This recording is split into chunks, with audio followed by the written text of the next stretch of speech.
Selamat datang lagi teman-teman. Kali ini tutorialnya adalah tips menggunakan Google Maps. Beberapa waktu ini ada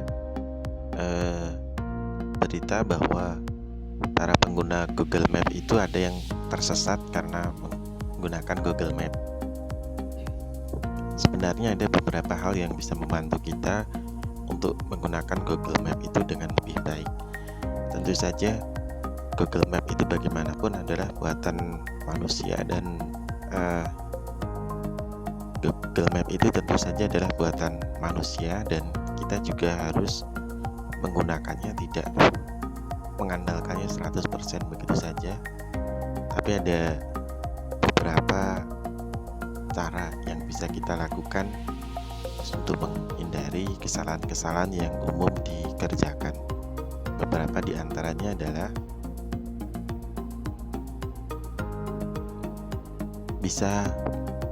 kita harus memastikan bahwa kita memiliki kuota dan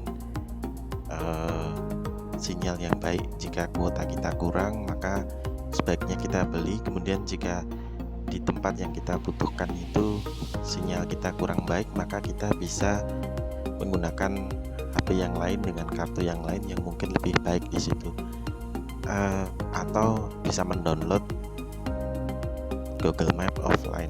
Google Map offline ini jika kita ketikkan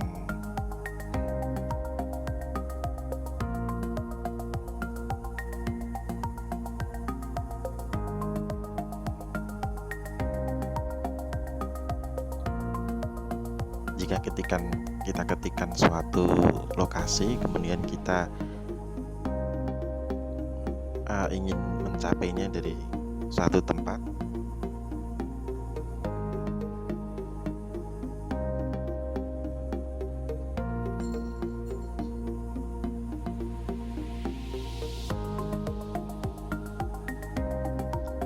misalnya dari kantor saya ke misalnya ini Kediri begitu. Jika kita ingin mencapainya dari suatu tempat, maka kita bisa mengunduh secara offline. Nanti akan ditawarkan untuk mengunduh secara offline, tetapi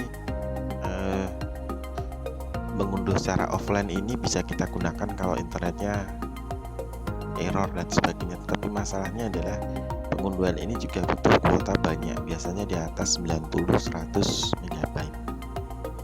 Untuk mendownload peta offline, kita bisa menggunakan, misalnya kita harus menulis alamatnya secara lengkap, kemudian dicek di sebelah kiri settingan itu, kemudian di sini akan ada tulisan peta offline. Nah, di sini nilai ini peta offline-nya ini besarnya 110 MB. Itu jika kita ingin mendownload peta offline-nya, maka Anda harus mempersiapkan kuota dan juga internet yang lancar. Tetapi jika Anda di tengah jalan ingin mengunggah petanya, maka Anda harus mendownload lagi. Hanya saja jika menggunakan peta offline, maka jika internetnya tidak nyambung atau daerahnya terlalu terpencil, maka kita tetap bisa menggunakan Google Maps.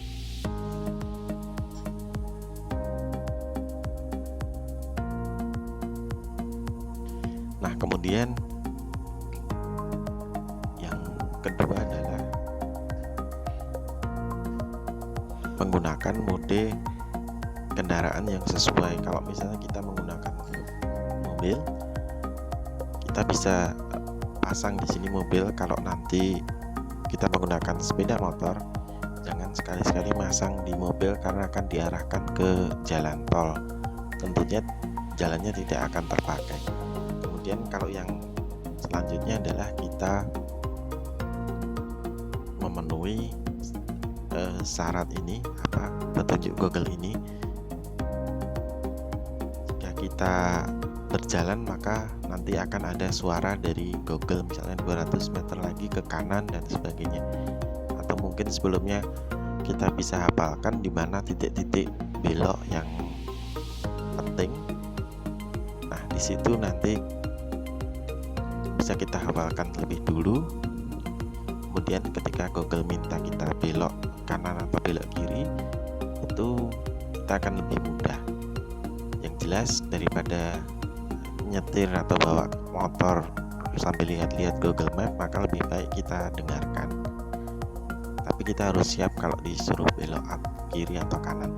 Dan kemudian yang terakhir, jangan malu untuk bertanya pada orang. Bagaimanapun akurasi Google Map ini kan berdasar input juga dari penggunanya. Jadi kalau akurasi ini tentunya tidak bisa 100% akurat. Nah, kita harus tetap mau bertanya pada orang, bahkan di belokan-belokan yang kita masih bingung atau tidak familiar, bisa kita turun, kemudian kita bertanya pada orang di sana di mana arahnya atau beloknya. Demikianlah tutorial kami tentang tips menggunakan Google Map yang lebih akurat. Semoga bermanfaat. Terima kasih telah berkunjung. Salam sehat dan sukses luar biasa. Wassalamualaikum warahmatullahi wabarakatuh.